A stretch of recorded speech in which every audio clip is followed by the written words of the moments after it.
What is going on, guys?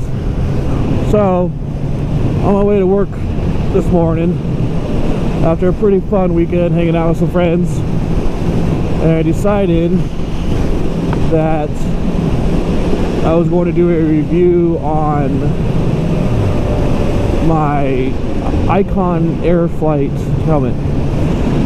So, to first start off with, this helmet, I guess from what people have told me from Cycle Gear and a couple different places, are not allowed to be used as a track day helmet.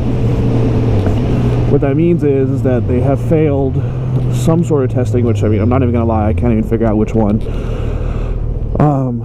for their crash ratings. They're not Snell approved or anything like that. They're DOT approved, which, if you know anything at all, DOT means absolute jack. So, I mean, it could literally be a baseball helmet with no padding and you can get that DOT approved.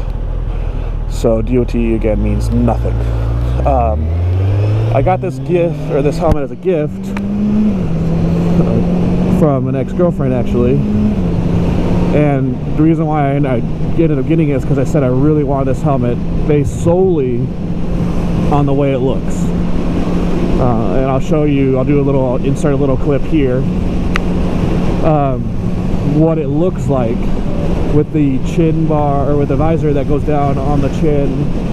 And it reminds me of like Cobra Commander from G.I. Joe back in the day. I don't know if you remember that or not, but you could look that up, and it's just a full face goes down and it makes you look kind of robotic. I don't recommend doing a helmet based on looks. This helmet has been, I've read some reviews where people have gone down and it's done just fine, but where it lacks is the sides. The sides of this helmet, I guess, get really bad ratings on impact testing. So there's food for thought. The good thing about this helmet is it's decently light, and I'm not sure exactly the specs, but I had an HJC IS Max 2. What are you doing? IS Max 2, and I went down on that one and it was great, so I bought another one and then I got this one. But it does seem to be a little bit lighter, a little bit more aerodynamic than an HJC that I had. The other good thing, of course, is the looks.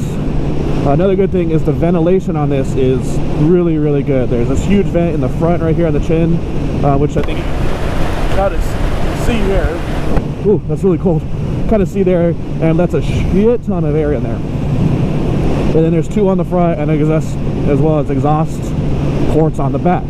So for me, when I'm riding in Tucson summers when it's 110 out, I haven't not tested the summer yet, but I'm guessing that this one's going to vent really, really well, because when it's cold, I can literally feel my head freezing like a popsicle because of the ventilation in it if I haven't closed them all. So the bad is, if you plan on doing vlogging for one, which I found this out later, putting a Senna on it or anything like that, this helmet is such a pain to get things in. I actually had to cut part of the side to be able to put my Senna in there to get it to fit, because if not, it was all wonky. The issue with it cutting on the side is now I have more air noise or wind noise that comes through, which when I have my Senna on and I listen to music, not a problem. But like this past weekend, I was riding with friends and we had Sennas that were connected and stuff, you know, and all I could hear was air noise, and then them talking, and if there was a lull or anything like that, air noise. So that's also another thing to keep in mind. God, this road sucks, because you'll have to do some modifications to it in order to get it to work right. I mean, all in all, I really like this helmet. I think it's great. It gives you character. People look at it, I get comments on it. It's going to do okay in a, you know, a basic medium crash. But all in all, if it's going to be something really bad, I guess, you know, I'll deal with the hand that's given to me. We'll see what happens. So there you go. I mean, out of 5 stars, I would honestly give this thing, let's say, 3 stars maybe, just based on the crash ratings that I've heard and the fact that they're also banned in a lot of the track day, which you could look up history of Icon, and another company that they got banned to, and then Nikon tried to come in and help, and I don't know. So that's my review. There's also another one, I forget, it's just like the Airflite, but it has the same ratings. It's just a bit different design and stuff, so you can check it out. It's a really cool helmet, just for looks, I guess you could say. And again, I don't recommend buying it on looks, police. But that's it for today. As always, put stuff in the comments. Let me know what you like, what you don't like. If you got any topics to do. Rollo requested me to do this one, so I finally did it after doing a bunch of other videos. But other than that, I will talk to you guys next time. Have a good one.